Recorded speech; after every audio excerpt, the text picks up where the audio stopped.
وعلیکم السلام ورحمۃ اللہ وبرکاتہ۔ اللہ رب العالمین آپ کو خوش رکھے اور خیر و عافیت میں رکھے۔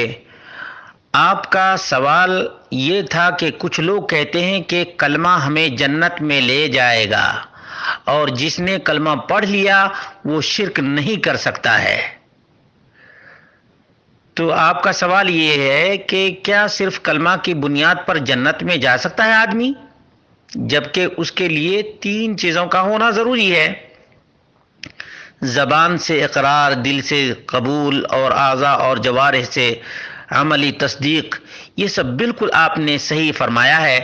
اللہ رب العالمین ہم سب کو سمجھ میں یہ بات لانے کی توفیق عطا فرمائے کہ اللہ کے رسول صلی اللہ علیہ وسلم کے فرمان کو لوگوں نے سمجھنے کی کوشش نہیں کی ہے، اسی وجہ سے اس قسم کی بات کہتے ہیں کہ کلمہ ہمیں جنت میں لے کر کے جائے گا۔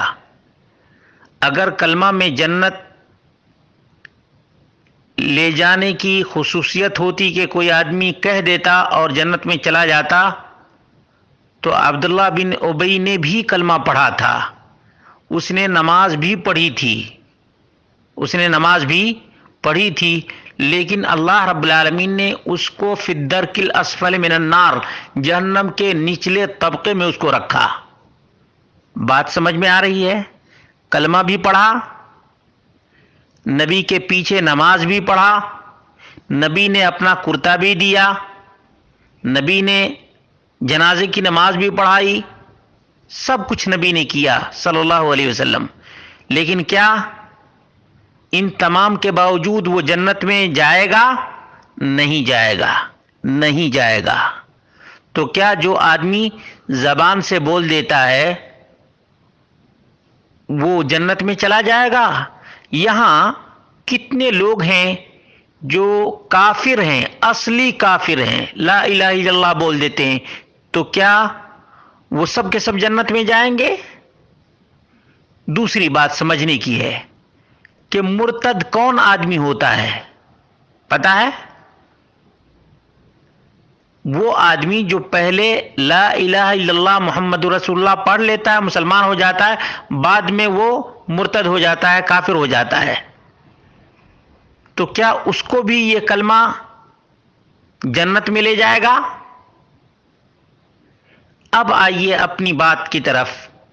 اللہ کے رسول صلی اللہ علیہ وسلم نے کیا فرمایا ہے؟ بخاری و مسلم کی روایت ہے، من قال لا الہ الا اللہ یبتغی بذلک وجہ اللہ، جس نے لا الہ الا اللہ کہا اس کے ذریعے سے اللہ رب العالمین ہی کی رضامندی، اللہ رب العالمین ہی کی خوشنودی چاہتا ہو۔ نمبر 1 یہ بخاری مسلم کی روایت ہے۔ نمبر 2 اللہ کے رسول صلی اللہ علیہ وسلم نے فرمایا، من قال لا الہ الا اللہ خالصا من قلبہ، جس نے لا الہ الا اللہ کہا عمیق دل سے، دل کی گہرائیوں سے،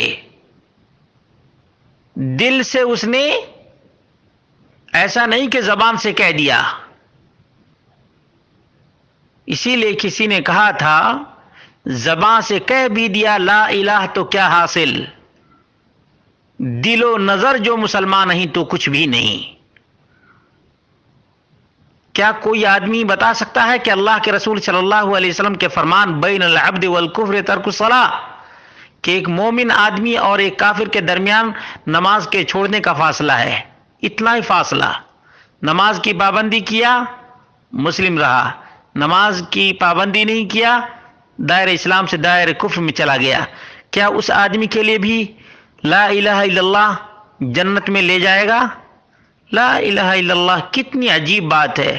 اللہ کے رسول صلی اللہ علیہ وسلم نے جس کلمے کی فضیلت بیان کی ہے اس کے شروط ہیں، زبان سے اقرار کرے، دل سے اس کی تصدیق کرے، اعضاء اور جوارح کے ذریعے سے عملی جامہ پہنائے۔ عمل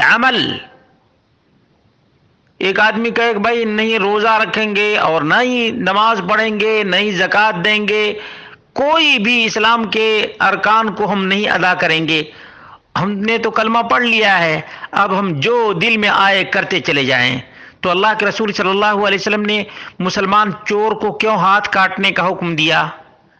نبی اکرم صلی اللہ علیہ وسلم نے زنا کرنے والے کو کیوں سنگسار کرنے کا حکم دیا؟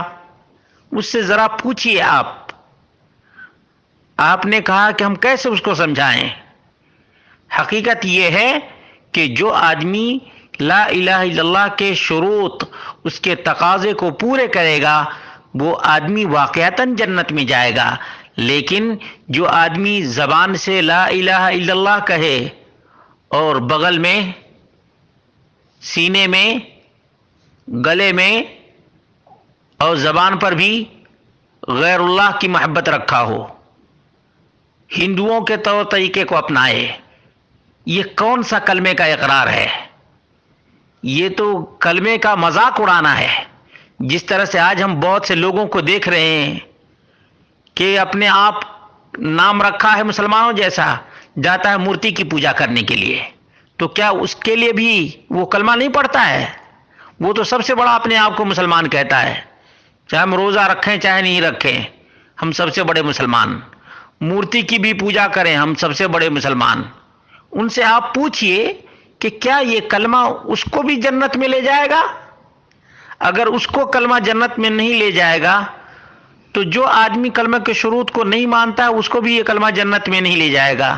اللہ رب العالمین ہم سب کو یہ باتیں سمجھنے کی توفیق عطا فرمائے۔ السلام علیکم ورحمۃ اللہ۔